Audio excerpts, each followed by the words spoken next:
Hello hi అండి అందరికీ welcome to our channel Shri Satya vlogs. ఈరోజైతే నేను పన్నీర్ కర్రీ చేస్తున్నాను. మీలో ఎంతమందికి రెస్టారెంట్ స్టైల్ పన్నీర్ అంటే ఇష్టం?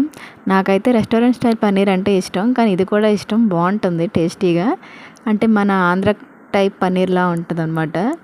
ఫస్ట్ అయితే పన్నీర్ని ఇలా స్లైసెస్ కింద కట్ చేసుకొని దానికి ఉప్పు కారం పెట్టి కొంచెం మ్యాగ్నేట్ చేశాను. తర్వాత ఆ స్లైసెస్ని అలా నేను ఆయిల్లోని కొంచెం డీప్ ఫ్రైలా చేసుకున్నాను. డీప్ ఫ్రై అని మరి ఎక్కువ ఆయిల్ కాదు, జస్ట్ అలా పన్నీర్ కలిసేలాగా. అండ్ అవి కొంచెం ఫ్లిప్ చేసుకొని మన 4 సైడ్స్ కొంచెం బాగా ఫ్రై చేసుకుంటే ఇలా స్లైసెస్ కింద కట్ చేయడం వల్ల పన్నీర్ కూడా బాగా ఫ్రై అవుతుంది. అలానే మనం చిన్న చిన్న క్యూబ్స్ కింద కట్ చేసి అవి ఫ్రై చేసామంటే బాగా ఫ్రై అయిపోయి మనకి అంత టేస్ట్ బాగోదు. ఇలా ఫ్రై చేసి కట్ చేసి చూడండి ఒకసారి, చాలా బాగుంటుంది.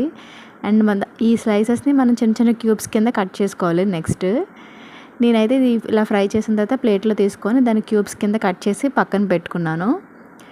ఒకసారి ఇలా కట్ చేసి చూడండి, టేస్ట్ అయితే చాలా బాగుంటుంది. క్యూబ్స్ కింద కట్ చేసే కన్నా ఇలా స్లైసెస్ కింద ఫ్రై చేశాక కట్ చేయండి క్యూబ్స్ కింద, చాలా బాగుంటుంది. నెక్స్ట్ అయితే నేను మిక్సీ జార్లోని ఒక 2 ఆనియన్స్, ఒక టమాటో, 1 పచ్చిమిర్చి తీసుకొని ఇలాగా కచ్చా పచ్చాగా మిక్స్ చేశాను.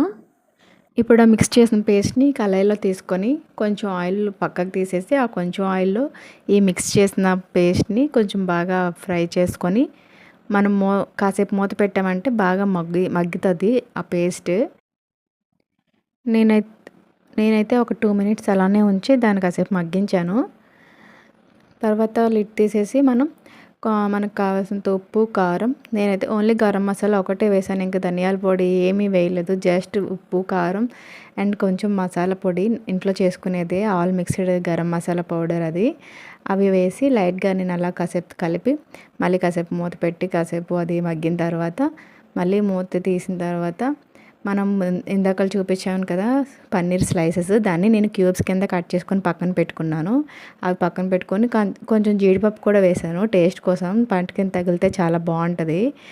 అండ్ కొంచెం వాటర్ వేసుకొని దాన్ని కొంచెం మిక్స్ చేసేసి వాటర్ పోసిన తర్వాత అది కొంచెం దగ్గరికి కావనిచ్చి మనం పన్నీర్ క్యూబ్స్ కట్ చేసుకొని పెట్టుకున్నాం కదా అవి కూడా వేసి ఇలా కలుపుకొని పెట్టుకోవాలి. ఇలా మనం కట్ చేయడం వల్ల అది ఆ పన్నీర్ క్యూబ్స్ అనేవి ఉప్పు కారం అవన్నీ అబ్జర్వ్ చేసుకుంటుంది ఆ ఉప్పు కారం, ప్లస్ మనకి ఆ క్రంచీనెస్ కూడా ఉంటుంది ఆ పన్నీర్ క్యూబ్స్లో. అట్ లాస్ట్ మనకి పన్నీర్ కర్రీ అయితే రెడీ అయిపోయింది, టేస్టీ అండ్ యమ్మీ కర్రీ.